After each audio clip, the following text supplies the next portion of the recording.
Welcome. It's just gone 7 p.m., the 3rd of November, and you are watching episode 28 of Regional Wrap.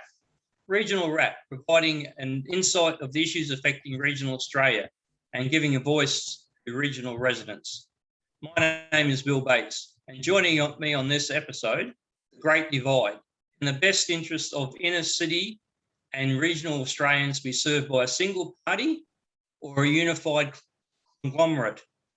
My guests are Glenn O'Rourke and Peter Harris. Glenn has his own business consulting company, having over 40 years' experience in a diverse range of roles within politics, business, having developed an understanding and need for new, unified and entrepreneurial approach in the global marketplace. He is currently the political and organisational consultant for Project Iron Boomerang, one of our favourite things for North Queensland. Glenn's involvement in politics harks back to 2013 as a South Australian Senate candidate for the Katter Party Australia. And he was re-entered the fray in January 2019 as the federal chairman of the Australian Country Party and led the merger of several other current and former parties. The merged group of parties became the Australian Federation Party, with Glenn as its president. Peter was the founder of the Federal Family First Party in 2003 and successfully ran a national campaign at the 2004 federal election, regularly negotiating with outcomes with the Prime Minister John Howard, senior cabinet members, the ALP and the ACTU. He has operated this strategy and innovation advisory firm, and it has extensive residential property experience. In April 2021, Peter decided to re-enter politics by starting the Australian Representatives Party in response to the totalitarian duopoly of Labor and Liberal, with the express intent of freeing Australia from the two-party system. Welcome, Glenn and Peter.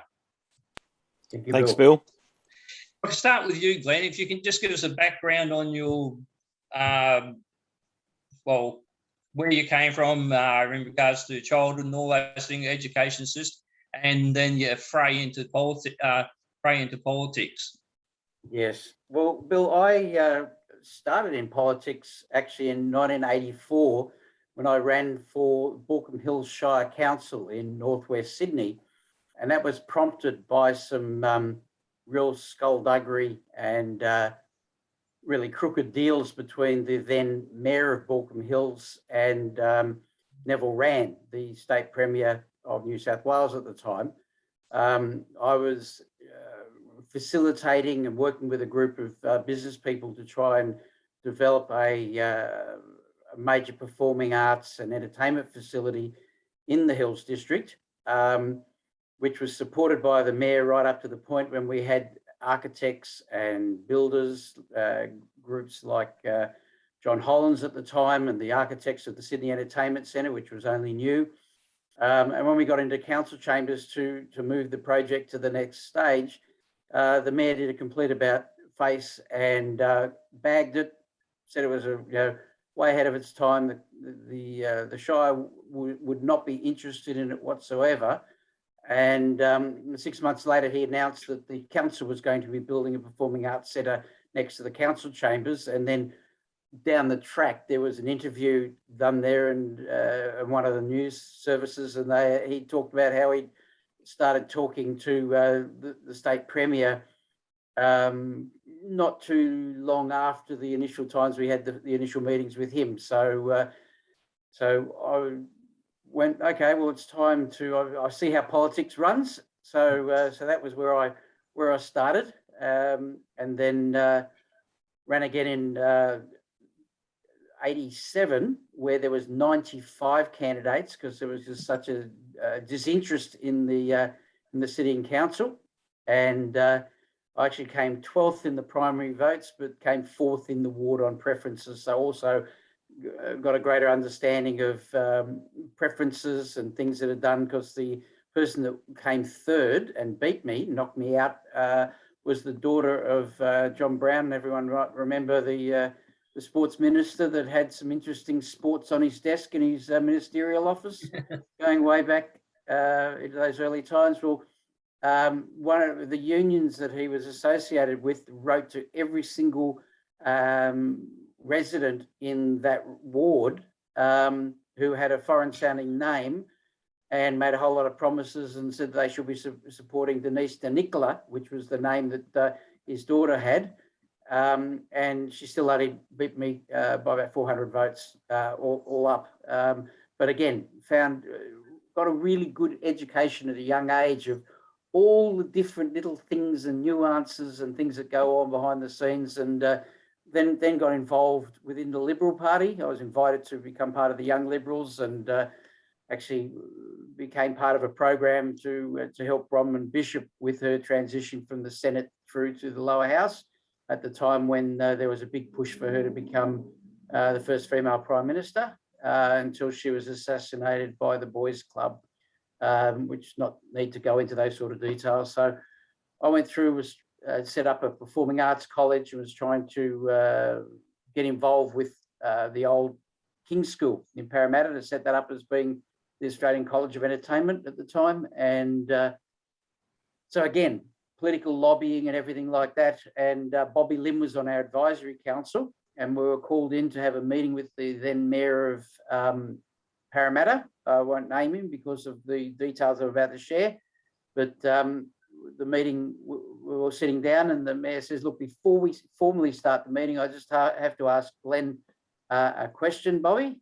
And he said, yeah. He says, look, we're aware that you're a member of the Liberal Party, and if this meeting is to go ahead, you would need to give me an undertaking that you would be prepared to resign from the Liberal Party. We're not asking you to join the Labor Party, but we do not want you to be a member of the Liberal Party if we're to work with you or move forward whatsoever.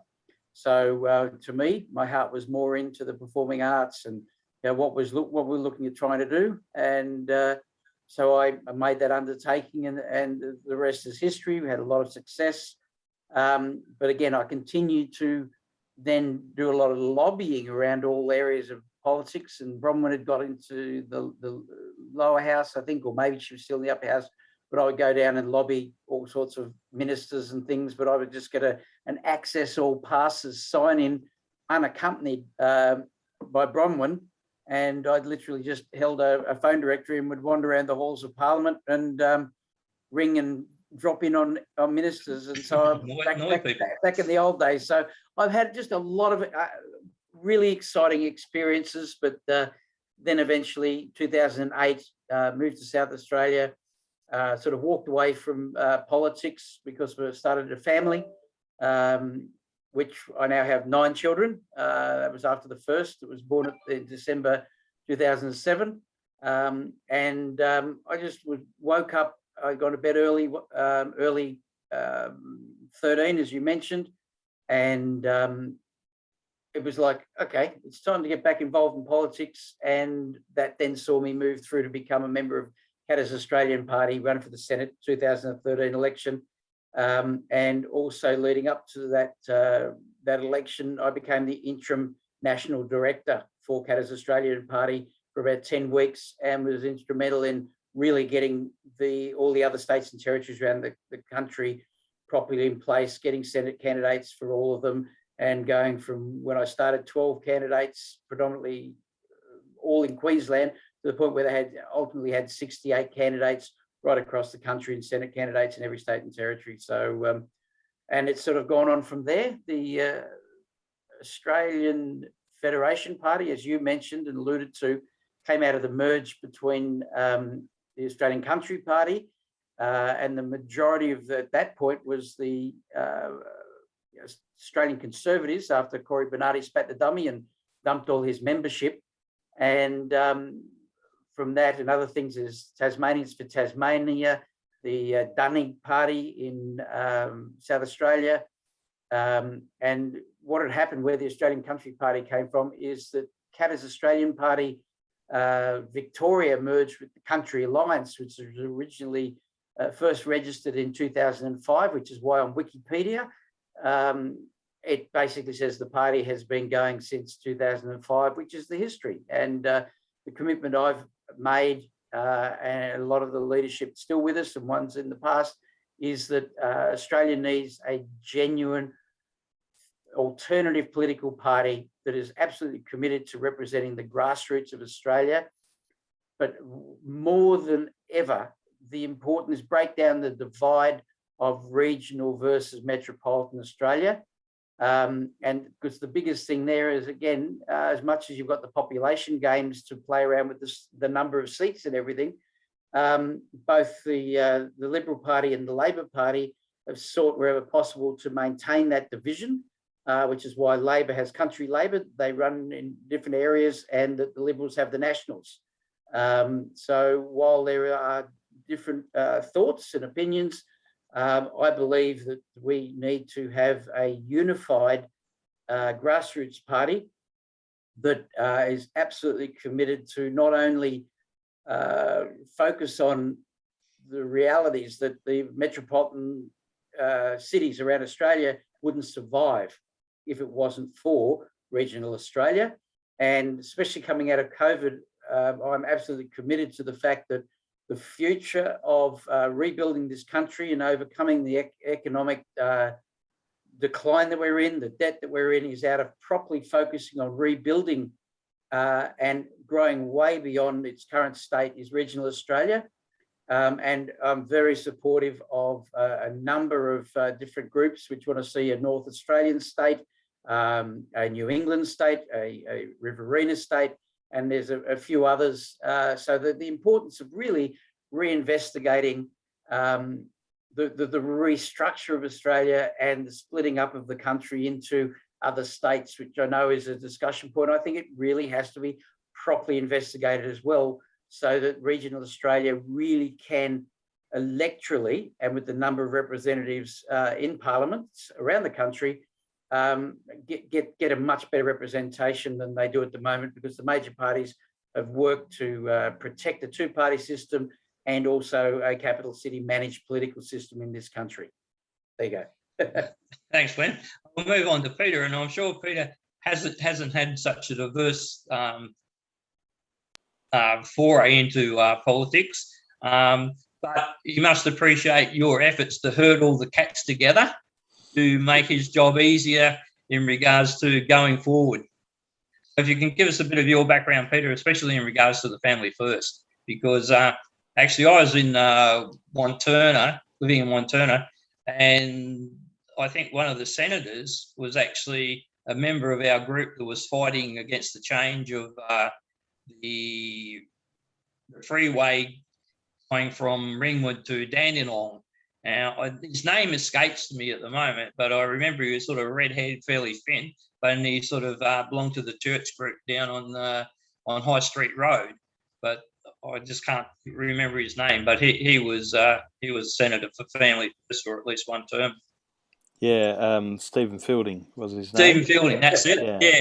And I met him in this group trying to fight the freeway. I mean, it was unbelievable that they moved it within probably 50 metres of all the cul-de-sacs that ran in the back, when there was acres and acres and acres further down away from the thing. So anyway, that was my association with him. Why do something logical when you can annoy everybody? The politics. Yeah, so my background, my first foray into politics was in 2002, really, when a gentleman that I knew wanted to get into politics. I'd never been involved, really. I'd always had some interest, but his name was Andrew Evans, and we helped financially support him and fund his campaign into the Legislative Council of South Australia. In fact, we went to, as part of that, I went to Nick Xenophon and had a number of discussions with Nick Xenophon, who was at that point a member of the Legislative Council. And actually, Nick was the guy that came up with the name of Family First. He was he said, start a family party, call it Family First. It'll be very successful. So, Nick always had this innate ability to read what was going on out in the community. And it was true at that time. You know, we had a political correctness culture building. We had an anti-family culture building. And after the success of getting Andrew elected into the Legislative Council in South Australia, the Upper House, Brian Loughnane from the Liberal Party, the former federal director, approached me and said, "Are you guys thinking about running federally?" And I was pretty quick to respond, no way, we won't be doing that. But that was in mid 2003, and as 2003 evolved, what had become clear was that the Democrats, started by Don Chipp from South Australia, were clearly imploding. They had really done a pretty good job of, as they were calling it, keeping the bastards honest all those years. And their decline meant that there was really only one serious contender for the crossbench in the Senate, which was the Greens. And at that time, they had a pretty anti-family agenda. It wasn't just an environmental party. In fact, I remember going to Greenpeace to say that, look, we're going to oppose the Greens, but I want you to know we're not against the environment. Mm. And they said, oh, we don't care about the Greens. We're not on their page on most things. And we don't think they care that much about the environment anymore. So that was back as early as 2004. And so we ran a campaign, and I think we ran ultimately 126 candidates across Australia in the lower house, and we ran Senate teams in all of the states. And the real concern was that we were going to see an upper house, a Senate that had a crossbench controlled by the Greens, and the potential, the likelihood of what was back then a pretty aggressive Mark Latham, who was the leader of the Labor Party. And from a business perspective and from a political perspective, I wasn't that excited about seeing Latham and the Greens run the country, bluntly. I think Mark Latham's a very different man today, and it would be a very different story today. We went to both Labor and Liberal and sought to negotiate preferences in that campaign. And I said to Labor, if you do a wholesale deal with the Greens, I'll do a wholesale deal with the coalition. And I still get reminded of it today when I talk to old ALP friends of the damage we did to the ALP in that election. I think they lost 9 lower house seats and at least 2 Senate seats, one in Queensland and one in Victoria. So, we had sort of a baptism of fire, and my involvement was to found the Federal Party and run that campaign, and I remained on as Federal Chairman until 2006. I think we ran 3 campaigns during that time and got someone elected on every occasion. 2 in South Australia and 1 federally. We very nearly got 4 people elected federally, and the real success of Family First back then was I didn't really expect to win Senate seats, but we ended up really blocking the Greens from getting any control of the crossbench. In fact, Nick Xenophon's current partner-in-law, Mark Davis, wrote an article in the Financial Review. He was the only guy that picked all the preferencing that said Greens left standing at the altar. So it was a pretty heady time. We were in direct negotiations all the time with the government. Howard and I had pretty much an open line, and we talked about a lot of things and negotiated around the government agenda of the day, and we sought to achieve nuances that were good for families. One of the big successes was Howard introduced a family impact statement into Cabinet on all bills and legislation being considered by Cabinet, and that was quite a big win, and that remained in place until Kevin Rudd was elected in 2007. So, that early foray into politics for me was probably what I thought at the time was the main game, was just a prelude to what we need to do today. Really, where we've come to today, in August last year, I was actually walking with my wife in the Adelaide Hills, and we heard Morrison, and I don't apologise from this being the trigger. We heard Morrison talking about making it mandatory for everyone to receive a jab that had not yet been invented and not approved by one regulatory authority anywhere in the world. Now, having dealt with three prime ministers, Rudd, Abbott, and Howard, I sort of figured that was thought bubble politics without any substance, and I'd never actually seen that from an Australian prime minister, and never believed I would see it. And so I concluded really that Scott Morrison had become a bit of a lunatic, and a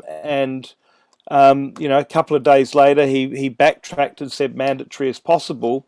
And what we do know about Scott Morrison is this: is that he's not afraid to bully and coerce people, and you can tell from what he said back then that it was going to be about coercion. So my wife and I decided that we would and should do something about it, particularly with my political background. And essentially what I was planning on doing was building voting blocks in marginal seats, which would swing government either way. But as we travelled around Australia, we took our caravan and kids and dog and travelled around Australia, and we ran a series of seminars called Stand Up Australia, just talking to people about being aware of what was going on around them, being aware of some of the policies that were being implemented and some of the directives that were being put in place. And things like the National Cabinet, which essentially have bypassed the Senate. And it's an unlawful body that doesn't, I'm not sure if legislation on this has passed now, but didn't when Rex Patrick took it to the Administrative Appeals Tribunal, had no lawful capacity to be confidential on matters. And these people had operated over 50 meetings without the shroud or the cover of confidentiality on issues of national importance. These are people today. These are, I don't even call them political leaders. I call them political followers. They must be following someone else's agenda. They must be following someone else's idea, because they're certainly not leading the country. They're not uniting the country. They're leaving it divided. They're leaving people jobless. They're leaving people very, very concerned about the democracy that we're now living in. And I heard John Anderson actually tell a story in the last couple of days on one of his podcasts, where he was saying someone had told him, so this is third hand, someone had told him about, the Blitz, how they got rid of Winston Churchill after the war, because they had all suffered greatly during the war, turning off their lights and losing their freedoms and liberties as part of fighting Nazi Germany. And he said, but at that point, the people stood up and said, you know what, the crisis is over, we now need to get our freedoms and rights back. And they turfed Winston Churchill out of office. And that's what Australia needs to do to these two political parties, because they've become totalitarian police state operators, and they're not prepared to let go. You look at Daniel Andrews in Victoria. He is the leader of what will be proven to be the most corrupt political party in the history of Australia. The Victorian Labor Party has been up to some very, very dodgy things, and that's why I back a systematically interviewing people and exposing the bad works of that party. The branch stacking, the grants that they've given to groups that should never have received them for political outcomes and benefits. Huge corruption in Victoria. And you got this guy running to pass a bill to have all power over all Victorians. Victorians would be crazy to pass that legislation. You got Scott Morrison. He's got a couple of people on the crossbench who are a bit hungry too, hasn't he? Well, absolutely. You know, Fiona Patton and people like that have, you know, they've betrayed Victorians, and that's what Scott Morrison is doing to all Australians. You know, Scott's mode of operation, and it has been since he got pre-selected in the seat of Cook. His mode of operation, and probably well before that when he was in tourism and the property council and places like that, I'm sure if you go and talk to some of his former colleagues, they'll tell you what he's really like. But what he does is he schemes. He doesn't lead, he schemes. And then he weaponizes someone else to go and do his dirty work, and then he picks up the fruits of their hard labour. That's all National Cabinet is. What he has done is he's schemed. He's avoided the Parliament like a plague because, let's face it, he has to rely on the crossbench or the Labor Party, which isn't hard when you want to break down democracy. When you want to change the electoral laws just out of an election, you can always rely on the Labor Party and Liberal Party to join together in lockstep to diminish democracy. And what he's done is he's weaponised the state premiers who have also weaponised companies against workers. And the unions, the churches, everybody is nowhere to be seen. They've abandoned the Australian people, these tremendously important institutions. And so I decided in April this year that I was sick and tired of politicians listening to their power brokers, to their wealthy corporate donors, to very, very wealthy corporate lobbyists, and to globalist agendas without ever listening to the people. I'm sick to death of it. And I'm sure Australians are. And it hit me as I drove through the Riverina how bad it is in the country. Mm. You know, you got a food bowl, the Riverina food bowl producing about $2 billion worth of food a year, and it should be producing $20 billion worth of food, but it doesn't because they either can't afford water or they can't get water. And it sells all the water to other people. Yeah, to foreigners. So it's a national security issue. And then the rest of it has to flow down to keep the estuarine lakes fresh. That's right. So I'm looking at it. You know, this country's got wholesale problems. This country has got problems everywhere you look. We can't agree on climate. We're divided on climate. We need to go back and look at all the modelling that they've produced on climate and actually see what has played out. Because modelling, which is what Morrison seems to base all his decisions on, is generally inaccurate. So who's ever reviewed all the modelling as early as the 80s and the 90s to see what really has happened? Who's reviewed the modelling of COVID? You know, you look at the Imperial College in London and the modelling they did, which was proven to be wildly misleading, and has had enormous detrimental impact on the global economy as well as the Australian economy. You know, and this guy Ferguson, and it goes on and on and on and on, and we see division. You know, you see Scott Morrison. I was waiting for Turnbull to jump on the bandwagon this week when Macron called Morrison a liar. Turnbull had to jump on that bandwagon because, of course, Morrison weaponised Peter Dutton.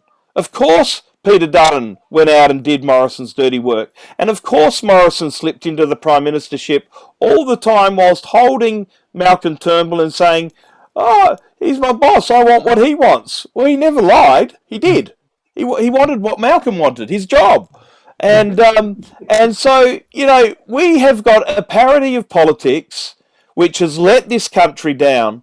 And so my vision was to bring a party together of highly capable people and have those people unite, give them a conscience vote so they actually are empowered to represent their local people, but bind us with values and bind us with common purpose to unite the nation and rebuild the prosperity of the nation.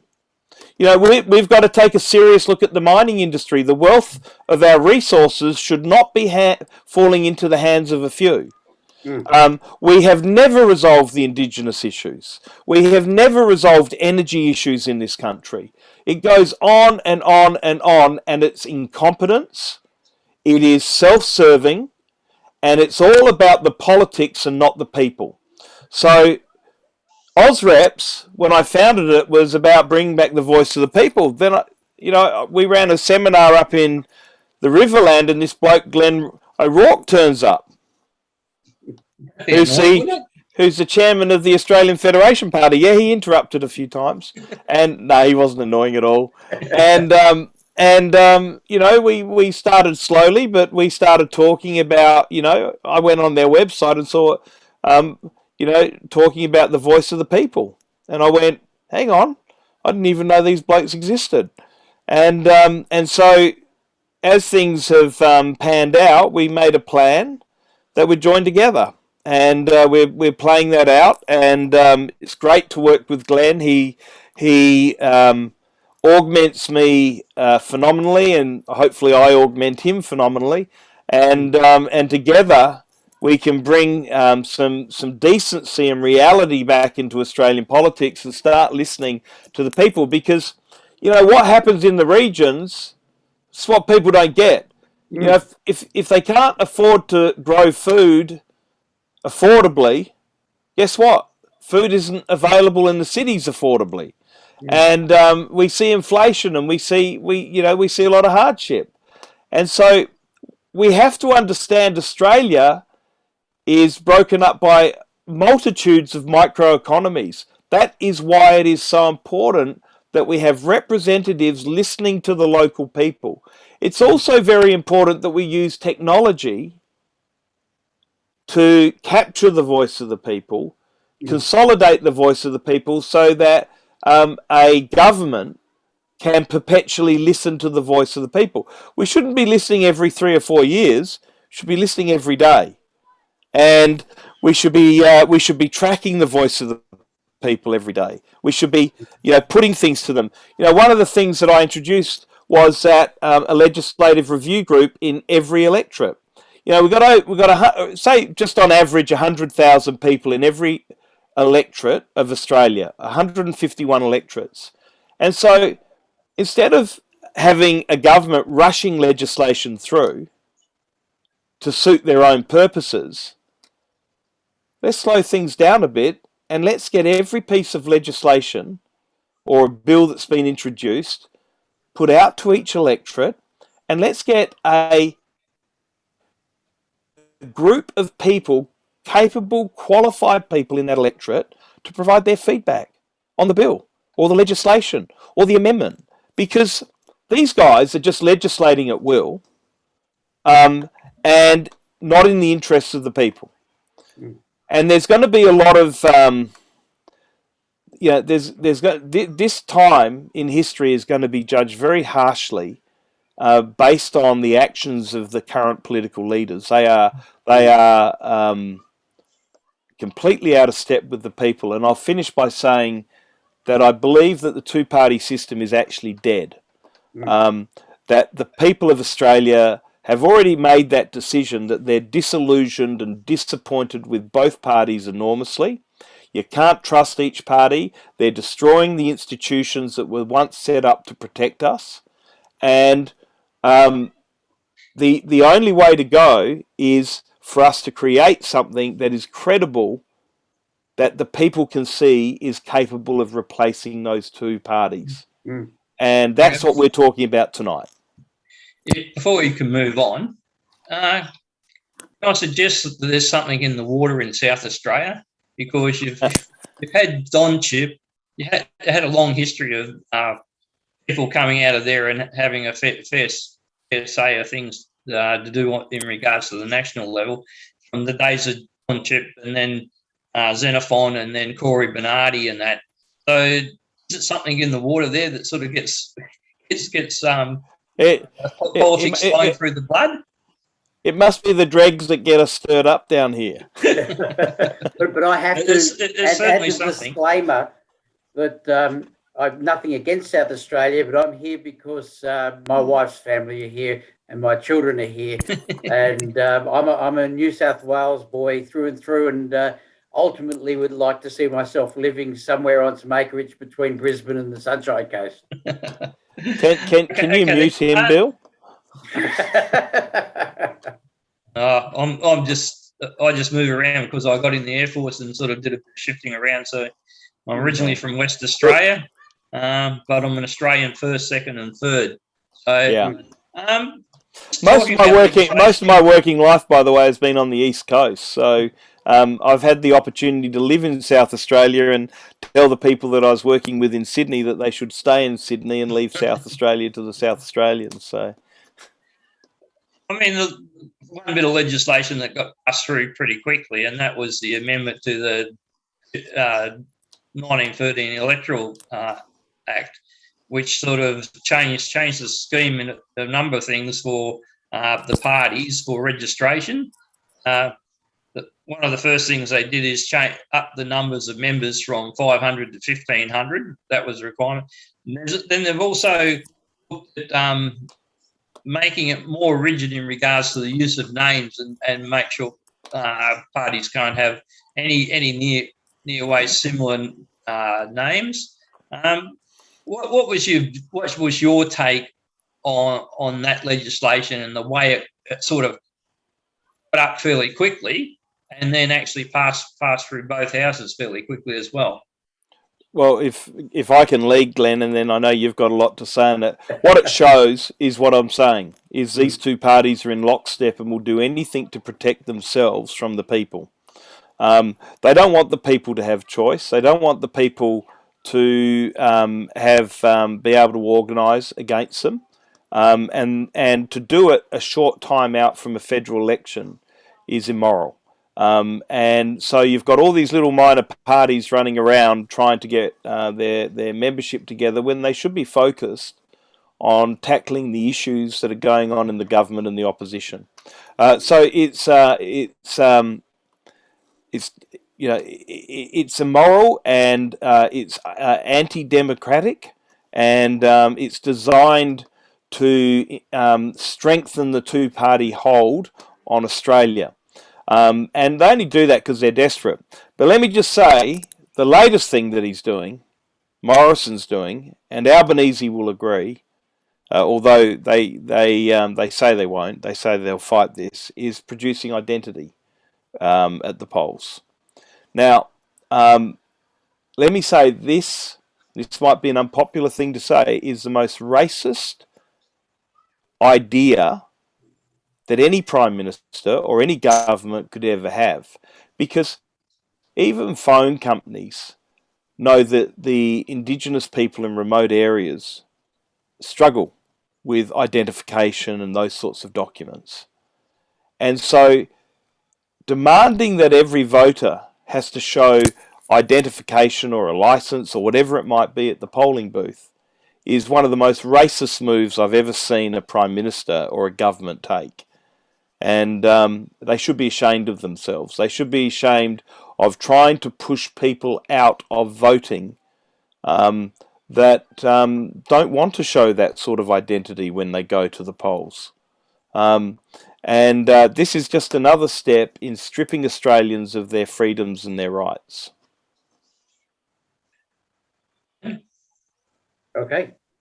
Did you have anything you wanted to comment back on that, Bill, or question for me before? Well, one thing about the voter identification thing that's sort of in the wind, I do see a problem in like small electorates where there's a lot of ballot boxes and a person can get around from one school to another school to another school within a day fairly easy if they want to manipulate the situation.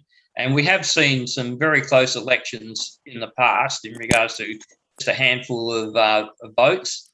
However, within Indigenous communities, it's a long way between ballot boxes. It's not as though someone's got to be able to sort of, well, and I think in a lot of those communities, there's probably only one polling station. So it doesn't sort of the voting problem doesn't really exist there so much. Peter, I think jump on that? I let me just say, I think voter fraud is pretty unusual in Australia. I mean, it's there, but it's not in the levels that you see overseas. But Glenn, you go for it. Yeah, and it was all about that voter fraud because at this stage, and I have not gone and read all of the proposed legislation, but identification won't stop what you were just talking about, Bill. And I know for a fact that especially federal elections, that without naming specific groups and things, regularly there are buses of people who are bussed around from booth to booth to booth to booth to multiple vote, because all that happens when someone has been, ultimately, when they check the little lines that have been done by all the things, all that happens is that person gets a letter that says, we are aware that you voted multiple times and blah, blah, blah, or however many times. And the person goes, oh, it wasn't me, or they might have to do a stat deck. And that's the end of it. But all those multiple fraud votes were counted and contributed to the election of the people. Now, with this push to try and get ID, while they're still using the ID but marking by hand off a printed book and everything, it does not do a damn thing. The only way that voter fraud by multiple voting, which is the main thing, or voting by dead people, because historically certain parties would get copies of recent deaths and get those people voting quite considerably as well, is a link up to all the polling booths, and it's more than capable of being done now, so that there's a single database that is marked off. So if you go to one polling booth and get your name marked off, whether it's with ID or not, that person can't vote again. That is far more important than the voter ID, even though a lot of the game that's being played is, oh, this is going to help with reducing voter fraud. Absolutely not. It is just a smoke and mirrors attempt to show that on top of smashing as many minor parties, they're appearing to be trying to reduce voter fraud when there's absolutely no intention at all, because both parties in different times, in different seats, will take advantage of every opportunity to undertake voter fraud, because they've been doing it for years. And of course, there's already discussions that they're looking at introducing the Dominion voting machines. To what level they do or not at the next election, we don't know yet. But of course, they've all got the tick of approval now after all the court cases have been shut down in America. People don't realise that the American election has not been proved not to be fraud. It's just that all the cases have never been heard. So the evidence has never actually been properly put to proper legal tests. And that's an important thing. But look, what Peter was saying and everything else he'd said, absolutely agree with it. The biggest problem we've got is we've got an electoral system, both federally and in all the states, even though there's varying levels of preferential systems, and you've got the Hare-Clark system in the ACT and Tasmania. Everyone in the political machines of the coalition of Labor Greens and the coalition of Liberal Nats are committed to protecting the two-party system. And because this is probably the greatest election where there's the ability of people to move away from the major parties, that's why they're looking at shutting down the as many minor parties as possible. Luckily, independently, Australian Federation Party and AusReps wouldn't have had those problems, but we've looked at the realities of how are we going to break the back of the two-party system? How are we going to use the current system against the corrupt major party machines?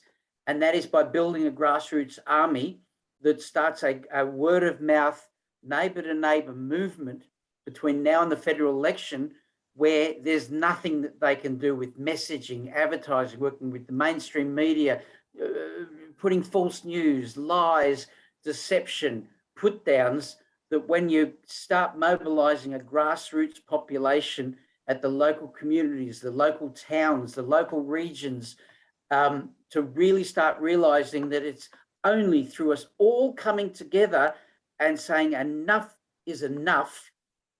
And regardless of if it's one or more non-parliamentary parties that are working together, because besides looking at merging as many of the, or bringing together and uniting as many of the memberships of the smaller parties into one growing organisation, the other thing is that the parties who can maintain their full registration, that we work in a very, very strong and tight coalition, so that, or not coalition, cooperative, so that, or really a federation, which is where our federation name came from, was the goal to do this, that we make sure that we're preferencing together, again, using the system that is built to protect the two-party system, to take it down and to give the governments of Australia back to the people.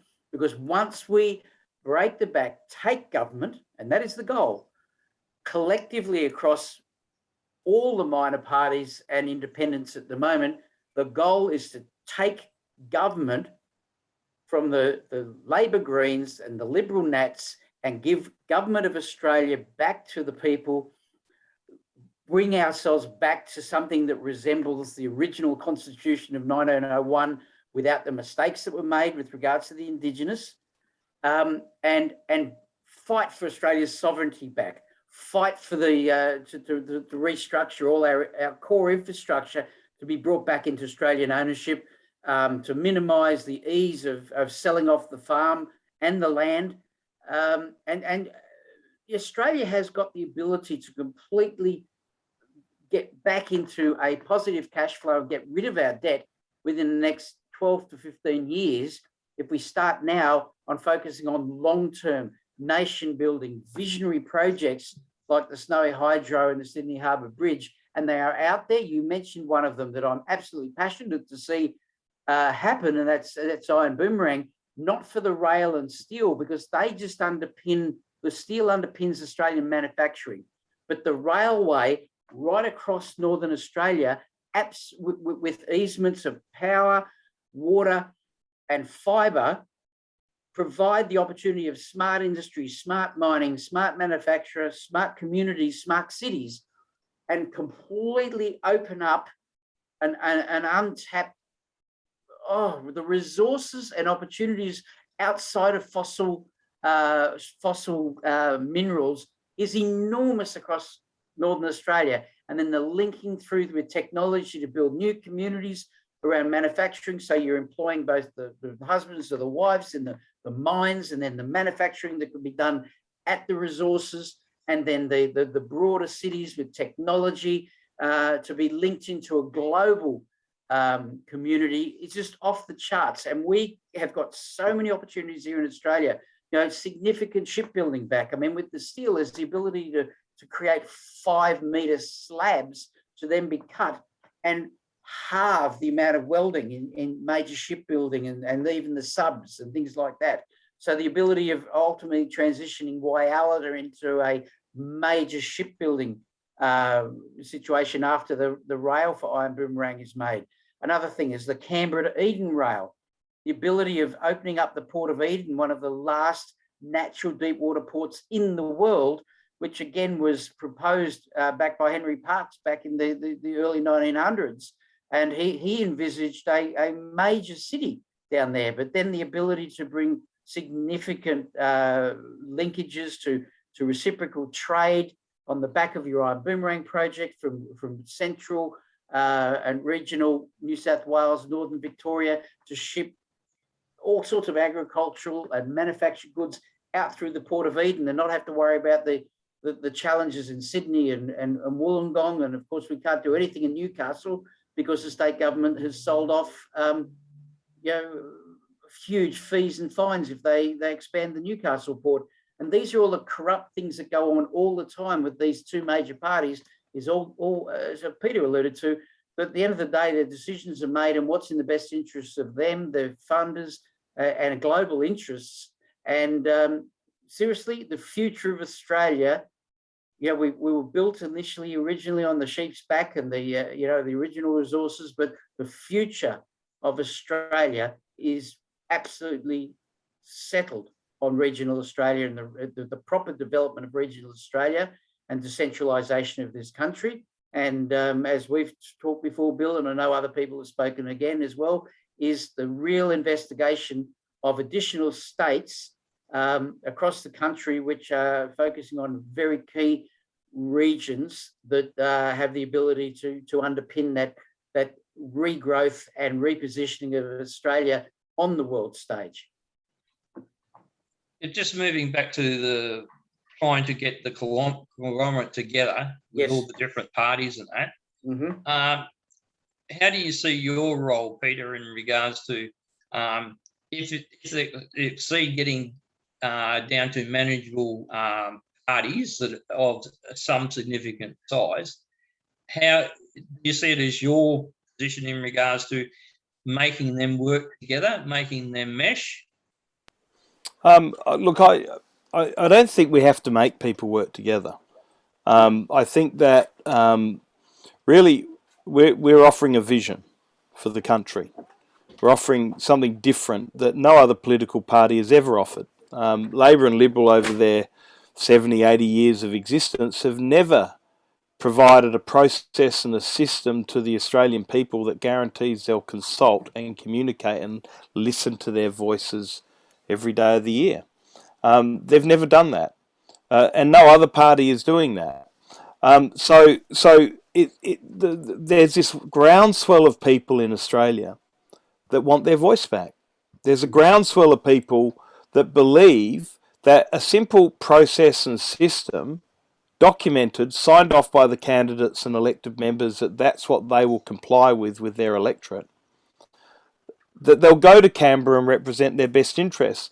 And with technology and listening to the people, from whatever microcosm they might be in Australia, political leadership's role is to unite all of those issues together and bring everybody along.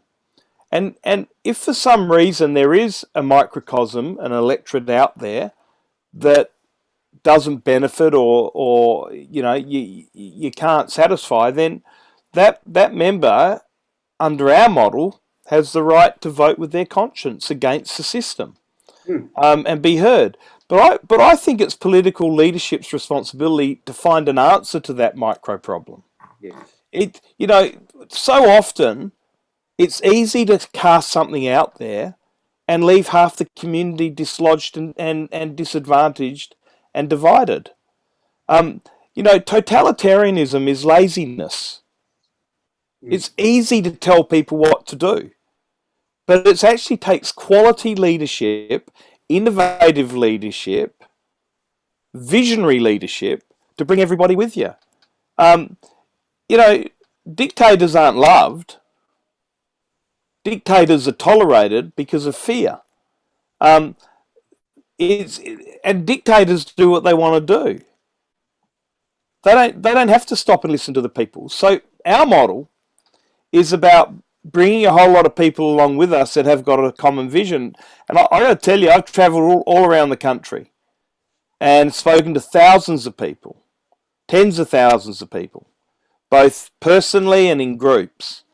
And I've never come across a person that our message has not resonated. I was in Mount Gambier the other day, where we presented to a group of 26 people under a shed on a rural property. A remnant of people that are concerned about their community. And none of them were members of the party when they got there. It bucketed down with rain so hard, I could hardly hear myself think as I was speaking, and I'm sure they couldn't hear me speaking, and it lightened up and someone ran in with a microphone. It was pretty organic, and dogs running around, kids driving toy tractors. It was a typical family scene. And, out of all those people, every single one of them joined the party. Because the reality is this: people are desperate for something else. It may not be about COVID for them. It may not be about the vaccination for them. It may not be about climate for them. It might not be a whole lot of things. But let me tell you this, when I did Family First all those years ago, there were about 12 or 14 marginal seats. Today, there are nearly 50 marginal seats in the Australian Parliament. And my bet is that every seat is now marginal. But here's the thing. That represents millions of voters saying, I'm not happy with either party. And really, when you think about it, we haven't had a genuine majority government since Kevin Rudd was elected in 2007. So a lot of these political leaders tell me, and they've said this to me, that the electorate has the intelligence of a 7-year-old on Kool-Aid, and they regard the electorate as dumb. And I remind them to look at the numbers. I say, look, they might not know every nuance or every individual issue. They might not even understand how the parliament works. A lot of people don't.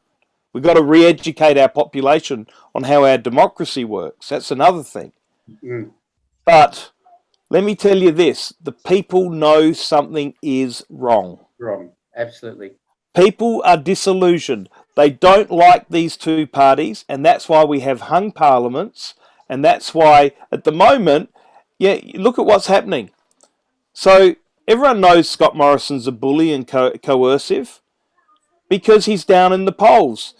Anthony Albanese knows full well the old adage of Australian politics, you don't win an election, the government lose it. So he's just shutting his mouth. And even today I saw an article saying he's going to have to say something sooner or later. That'd be a mistake. It'd be a big. I bet all his strategists are saying, Anthony, shut up. Don't say a word. I know you want to, but say nothing because you'll just roll into the lodge. That's what we're here to stop.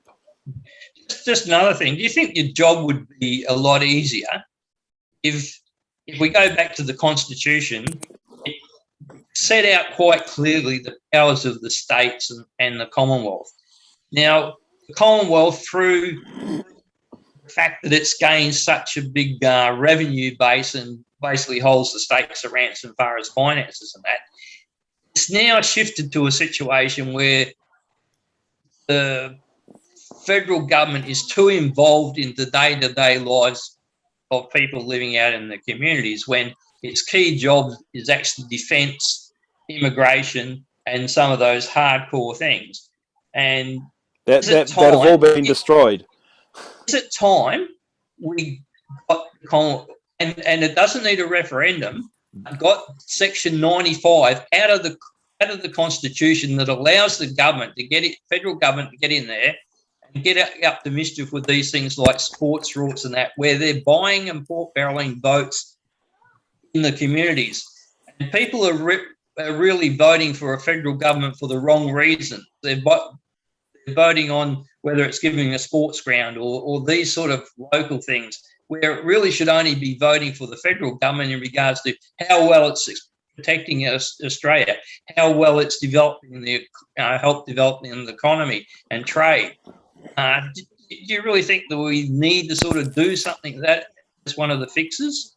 Yeah, look, Bill, one of the important things that Peter has said 3 or 4 times when he's been talking is the re-education of people about the political system, how it works. Now, the other thing to understand with at the moment is that the governments have wanted that misunderstanding of who's actually responsible for what. And to try and address that right now is too much in a short period of time. But that is probably the biggest advantage that the unified non-government parties have, because we're going to focus on the grassroots and what affects you the most. We don't have to focus on federal issues because more often than not, the federal have blurred the lines where their local issues, they'll fire at the federal more than they'll fire it at the state. So that's a big part of our advantage. But the other thing we've got that really has to be dealt with once we take government is properly dealing with something that the current legal fraternity are playing an each way bet on, and that is the true implications of the Australia Act that was passed in 1986 and its true implications against the 1901 Constitution. Now, very, very few Australians even know that the Australia Act of 86, which started its momentum under Whitlam after the Lima Declaration was agreed to, had to be passed through both the Australian and the British Parliament because neither legal sides could agree which actual jurisdiction had the right to pass the Australia Act. Now, I'm not going to play a conspiracy theorist because I believe that no one is ever going to know the real truth from the outside, because at the end of the day, it comes down, like all law, to interpretation and precedent. So there are certain things that need to be looked at, but I am really of the belief that regardless of whether it's law or whether it's just the way they're playing interpretation, is that the current government for many decades now, regardless of whether it's Labor or Liberal have been in power, have been ultimately running this country as a republic with no real respect or honour to the Queen of the Commonwealth of Australia, under their guise of supporting the Queen of Australia, to the Parliament of Australia. And I'm speaking out because I know there's a lot of people passionate about this, and I would just want to let the people that listen to this podcast know that if there's nothing else that Peter and I and really all of our leadership and all of our followers are committed to, is that once we take government, and we are committed to taking government at this next federal election, and only by the help of the grassroots people, your viewers and your viewers' friends, their families, their communities, even the person that they might vote one way and their friend down the road votes a different way, it's only going to change when they both change their votes and start moving away from the major parties. But we're committed to not only properly investigating the impact on the 1901 Constitution by the Australia Act, but reviewing the implications on Australia and Australia's sovereignty on the wording and the pieces of law related to every free trade agreement, every agreement and treaty, negotiation with the World Health Organization, the World Trade Forum, the United Nations, and basically any other country or international organization.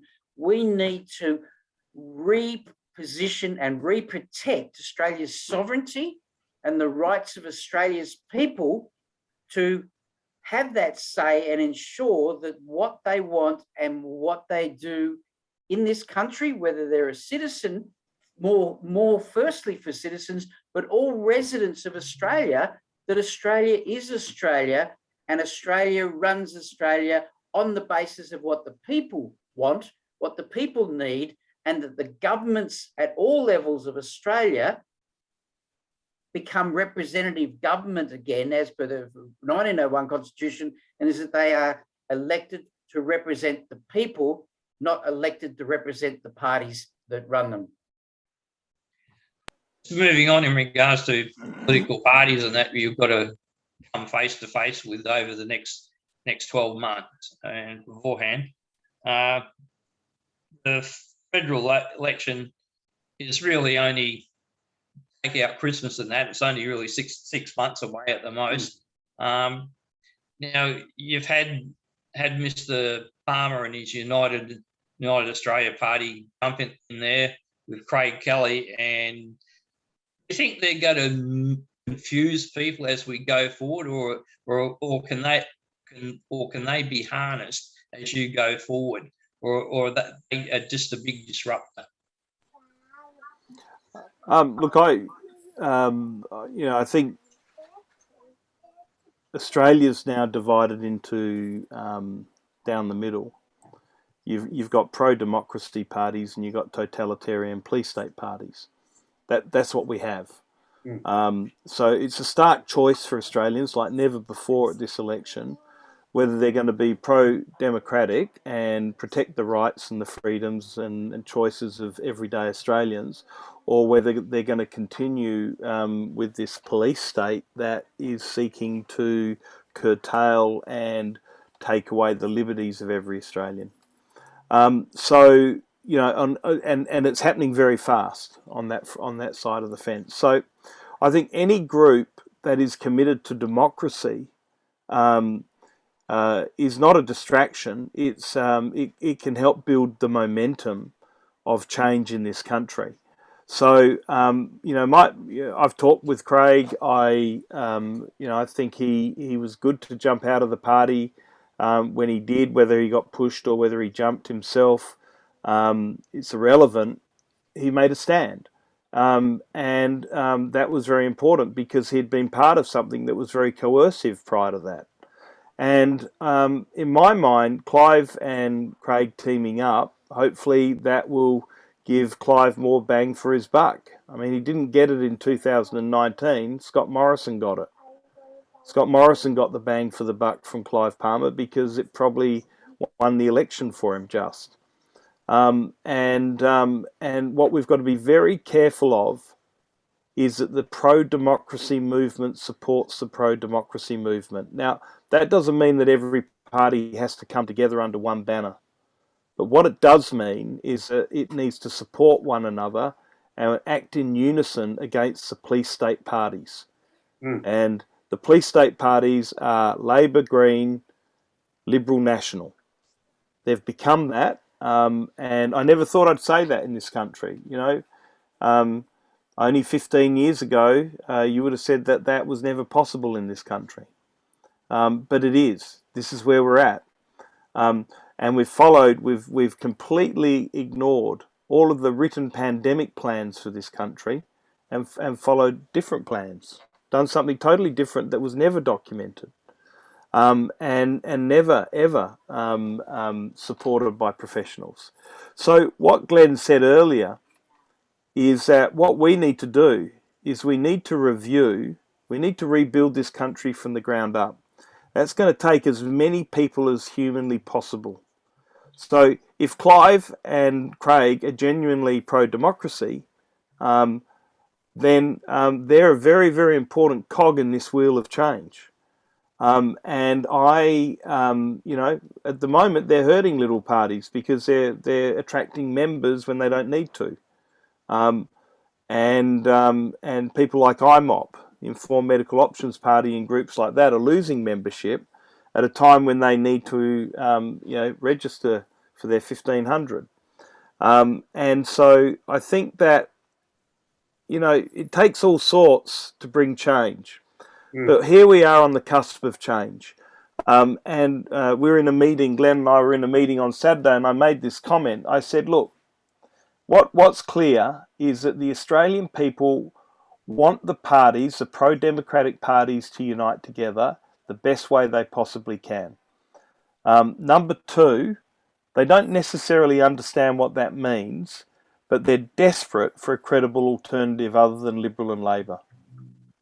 And that credible alternative, by the way, isn't yet there. No. It's not yet there.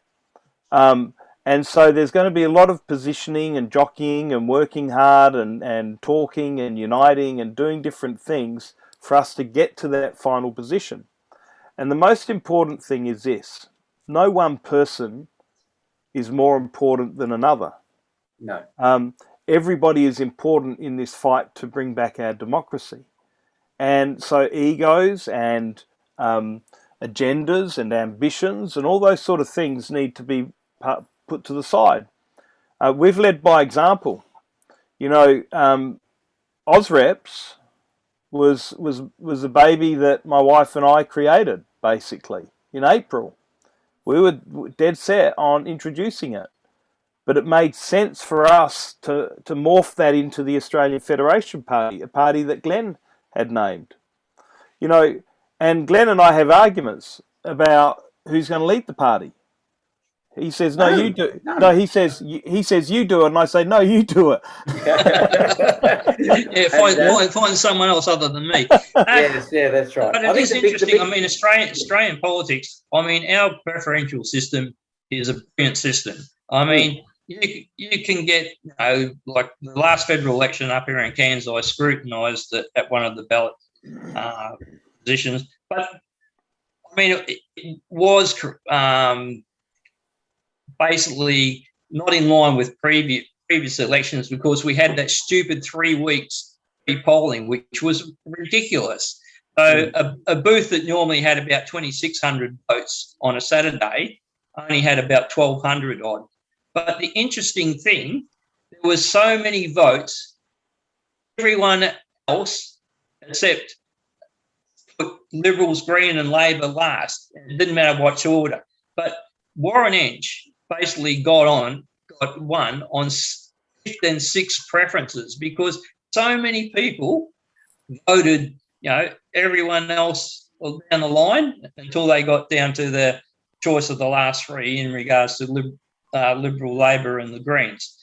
And that's probably something that's going to happen again in this coming election. It would be very surprising how it might wash out those slowdowns and who might come into that second spot, because that's what all you got to do and just get into that second spot. So either the Liberal or the Labor preferences roll over to that one, and we're getting to the situation where people have won seats with as little as 20% of the primary vote, because Liberals or Labor in that seat are so on the nose that they're only polling 18%. And we've seen over the last maybe 3, 4 or 5 elections, maybe less than that, but the primary votes of the parties, even if they're traditionally held the seat by a reasonable margin, drop down into the 40s, the high 40s, and now towards the low 40s. And the other party doesn't traditionally win that seat, is now down in the low 30s or into the 20s. And if it keeps morphing the way it does with the dissatisfaction, a lot more seats could find one of those two major parties dropping right down into that low 20 or even less, which is going to let the flow work well for those people in the minor parties. And that was my point, is that I think it's a historic moment. It's I thought we were years away from this, but I think what you're seeing now is the death of the two-party system, and you are going to see people get elected from 20-25% of the primary, because the vote is going to be split, and the two primary parties, the two major parties that have had this duopoly for all these years, this is no different to any normal commercial duopoly that has failed to innovate and look after its customers. It's going to be overrun by competitors, and that's what's happening. And they know it. They know it. That's why they're introducing all this legislation to try and protect their position. And no doubt they'll have other dirty tricks up their sleeves, but it's important that the people understand that there are credible alternatives. And, I've... just vote for a pro-democracy party, because right now, my slogan, I guess, if it's a slogan, is never vote Liberal or Labor ever again. It's not a matter of not trusting them. Never ever vote for these dodgy people ever again. They've destroyed our country. They've destroyed the wealth of the country. Thank God, most of the wealth of the country is buried under the ground, and we can resurrect the wealth of the country. But we've got to get rid of these people in Canberra. We've got to get rid of these people in the States that want to dominate and control every individual and destroy this nation. And they're doing that with extreme success right now. And that's why we're on the cusp of historic change at this next election.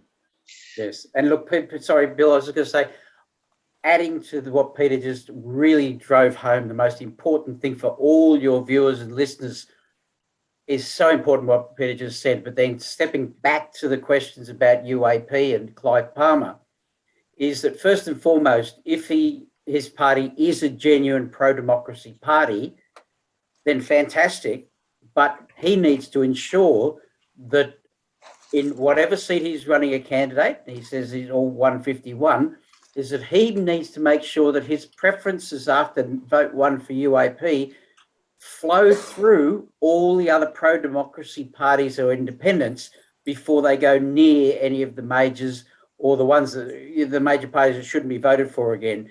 And I really call to all your listeners is that if the United Australia Party choose not to support other pro-democracy parties and flow somewhere else first or quickly after they're number one, then nothing out there says there's a law that you have to follow how to vote.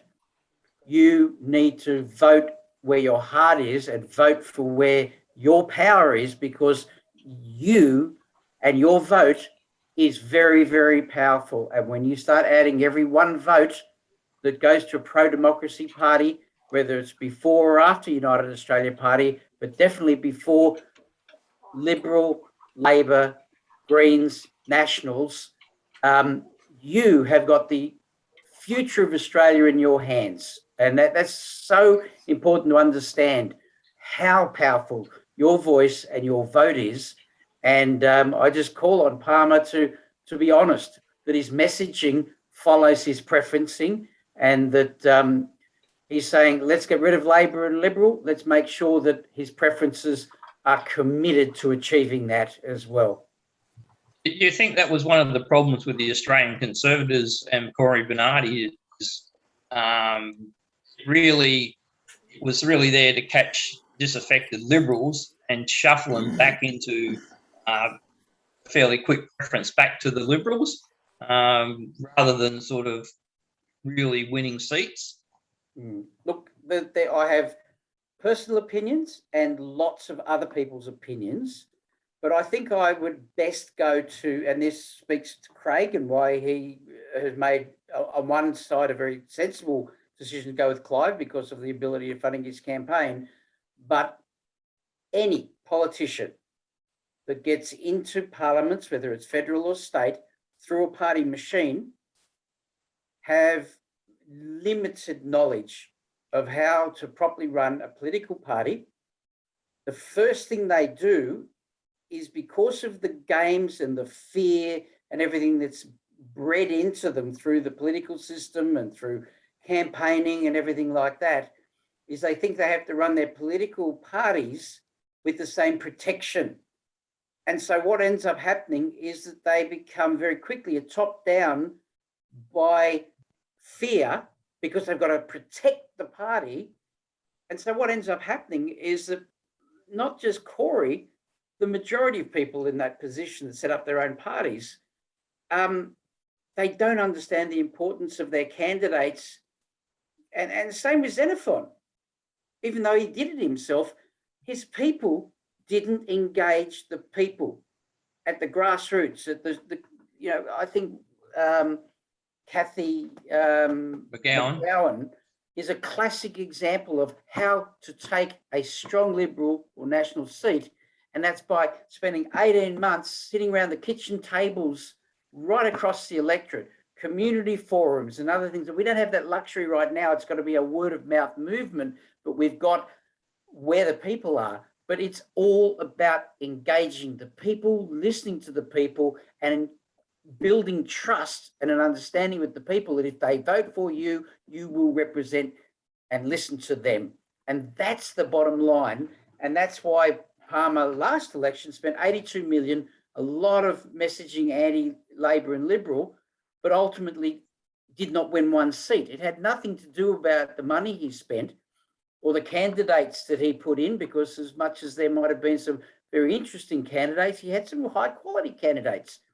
But there was next to no community engagement, because all the reliance was put onto the big dollar advertising campaigns, which ultimately last time, and at least he's overcome this, it was all about a look at me, I'm Clive and I'm going to fix the country.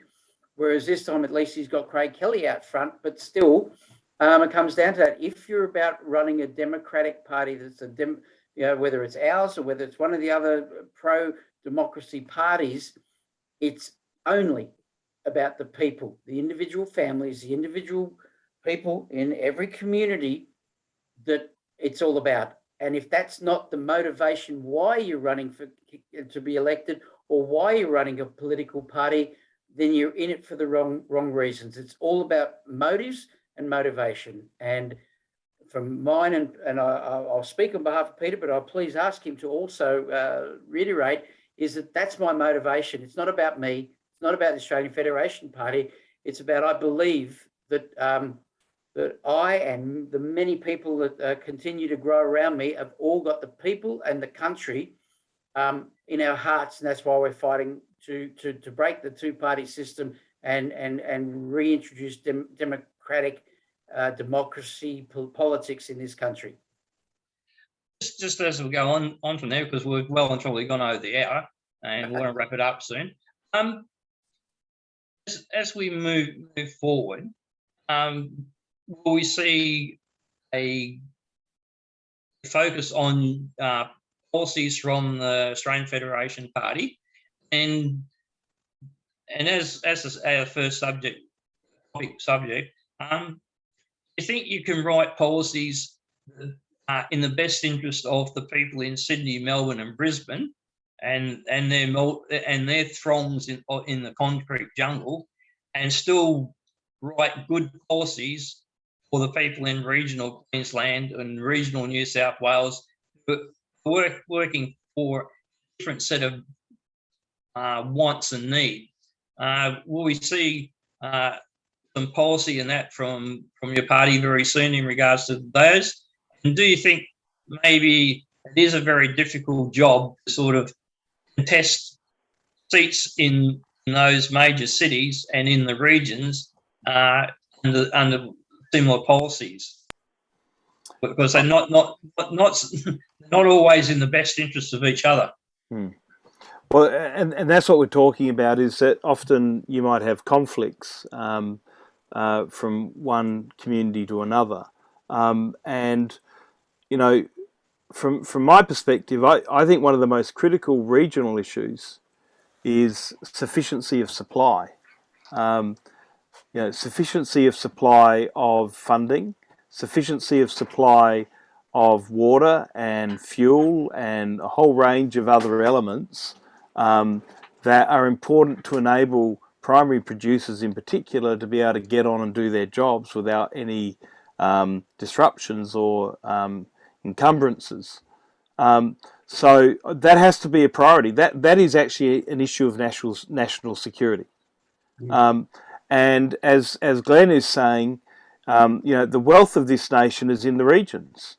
We've got to really sit back and review Australia and look at how it operates and look at how we can maximise the potential for all Australians.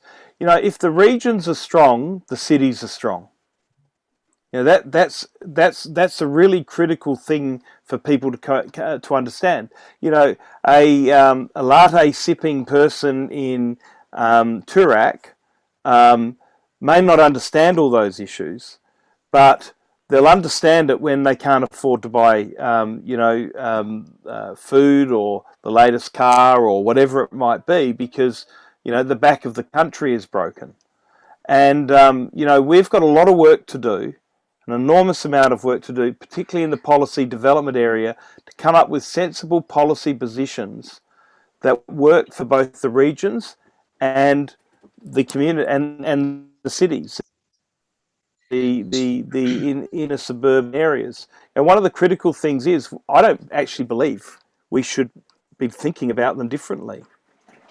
We should be thinking about the voice of the people. We should be hearing the voice of the people in the regions as loudly as we're hearing the voice of the people in the cities. Yes. And once you understand the voice of the people, once it's actually in your DNA, once it's in your psyche, you respond naturally to those demands and those needs. You build those into your overall policy positions. So, a lot of things that you'll be hearing from us, like education. I believe we should fund the student, not the institution. I think many Australians are sick and tired of institutions programming our kids, completely undermining the family unit, and we drop our kids off at the school gate for 7 or 8 hours every day, and most parents actually don't know what's going on in the lives of their kids in those school grounds. And we might have a 1 or 2 minute conversation at some point during the day, if we're lucky, about what happened during that period of time. So we want to rebuild the family unit. We want to rebuild responsibility for what's going on in family units. We want family units to engage in what's good for their kids and what isn't. We don't want the government progressively telling us that it's okay for a 14-year-old to make a decision on something that the TGA has even ruled is experimental. You know, this is craziness. Where are our heads going? And so at the end of the day, we need policies and positions that hear the voice and the heart of the people. And the problem with the country right now is we stopped listening to the heart of the people a long time ago. And all we worried about was exactly what's been going on in Victoria, are these dirty, dirty politicians, these filthy politicians that are stacking their branches, that are stitching up grants to go to groups that are going to help them get re-elected, that are trying to pass bills that give them all the power in the world they'll ever need. You know, we've got to stop this nonsense, and we've got to bring back the voice of the people. As recent New South Wales ICAC, it's not just Labor. That's right. And here's the thing, and that's a good balance that Glenn brings. But here's the thing: once we've got the voice of the people, it's not about abdicating leadership. It's about taking the voice and leading in an inspiring and visionary way that takes this country somewhere. This country has always punched above its weight historically. We've got to get back to that place. We don't want to go to global meetings and simply be called a liar. That's what's happening. That's what happened this week. We no matter what we said, all people around the world remember is that Scott Morrison lied to the French president, and then got one of his minions to leak a text message. Gee, we're sophisticated nowadays. Well, here's the thing. We've just gone through this pandemic and racked up heaps and heaps of debt, both at state levels and federal level. And really the big mistake was the federal government and having the national cabinet and writing the states a blank check for the first 12 months. Now, as we go forward, it is extremely important that we come up with wealth creation projects. Yes. And we've got to get out of this mindset. When we have a flip in the economy, like the GFC or the downturn in Asia or something like that, we come up with this great big lot of spending on these tiny, trivial schoolhouses, bats, more money into the housing industry, which doesn't save anyone any money because all the prices go up. But we actually have to get into the business of actually creating projects that are going to grow the pie. And that's something we haven't done for I don't know how long, and really things like iron boomerang, water infrastructure is another thing that we've got to get under control because water's holding us back. We've got to have some visionary projects. We've got to be prepared to spend the money in regards to that type of infrastructure. But in regards to things like iron boomerang, all we have to do is get out of the way and let the project run and take away the red tape and green tape and black tape and let it go and give it major projects. One of the things that really concern me is how fast that 50-odd billion renewables hydrogen project in the Murchison got major project status, and it's done nothing. It did nothing, but it got it way back in, I think it was 2020. It's had major project status for some time, and it hasn't even got a market. Yet something like iron boomerang that actually reinvents your secondary industry and gives you something solid to build on, can't even get a Guernsey. So I think that there's some of the things that have got to be led into this new era. Yeah. Look, I'm just wrapping up on and I'll touch on a couple of nation-building projects that just combined in 3 different ones within 8 to 10 years would be producing at least $70 billion a year in tax receipts over federal and state governments, growing from that point, providing between 1 to 1.2 million jobs. And obviously the big one, but not the big one financially, is Iron Boomerang. You've then got Rural Super, which is a group wanting to get up a rural super, so that basically the majority of workers and industry in regional Australia are part of Rural Super. So rather than an industry fund, it's a regional super fund that actually reinvests 30% of funds under management back into growing and supporting rural and regional development. Another thing which works also into removing the financial impost on the whole agricultural industry, not only here but internationally, is soil sequest, which is a microbe-based soil sequestration program, which in broadacre grain farming, for example, they actually roll the seed in a microbe, which then not only significantly captures the carbon, it increases water retention and significantly increases the yield.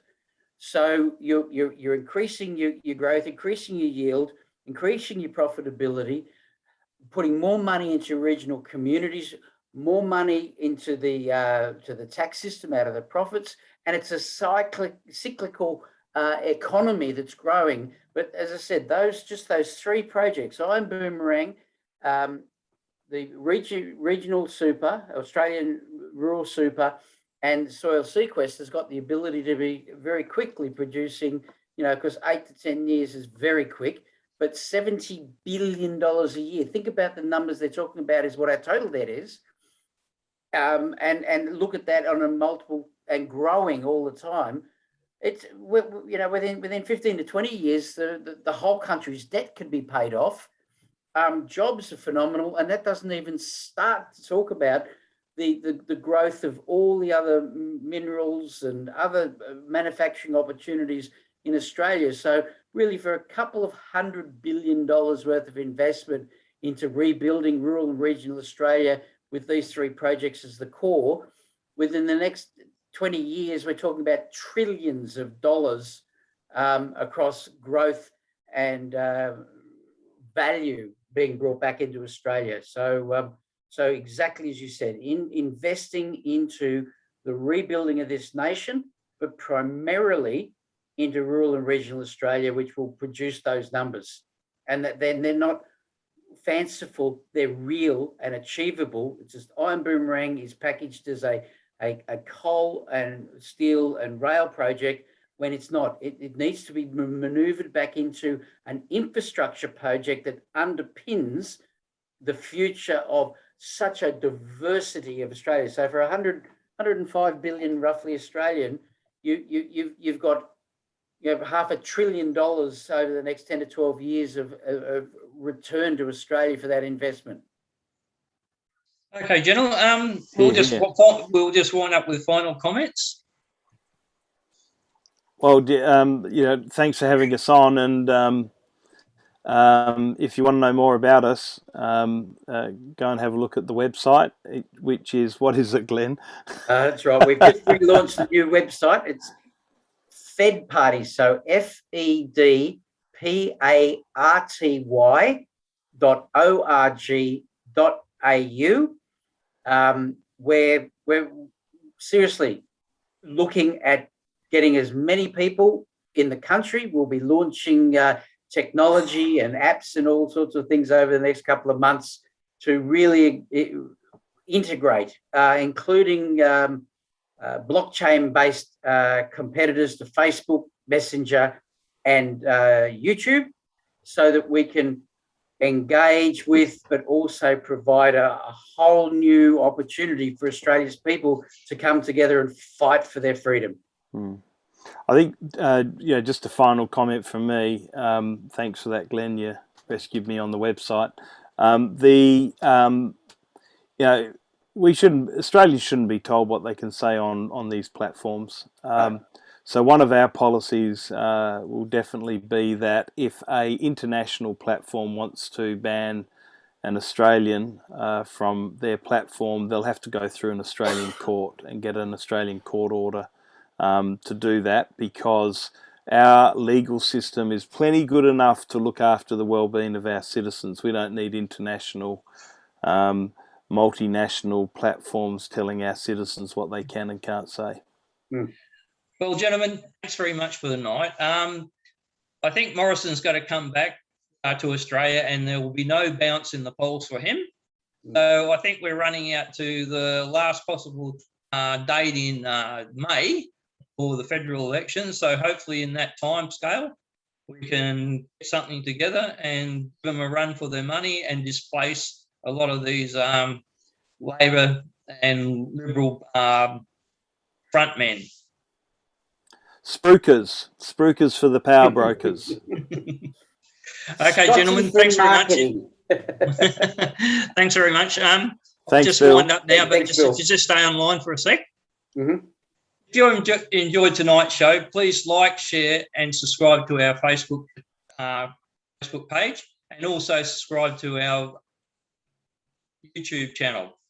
Join us again next week, and hopefully I'll have someone from the forestry industry. However, it's a bit like pulling teeth, getting these people from industry talk, because they're so dependent on the good graces of the governments to sort of control their destiny. So join me again next week. Thank you. Thanks, Bill.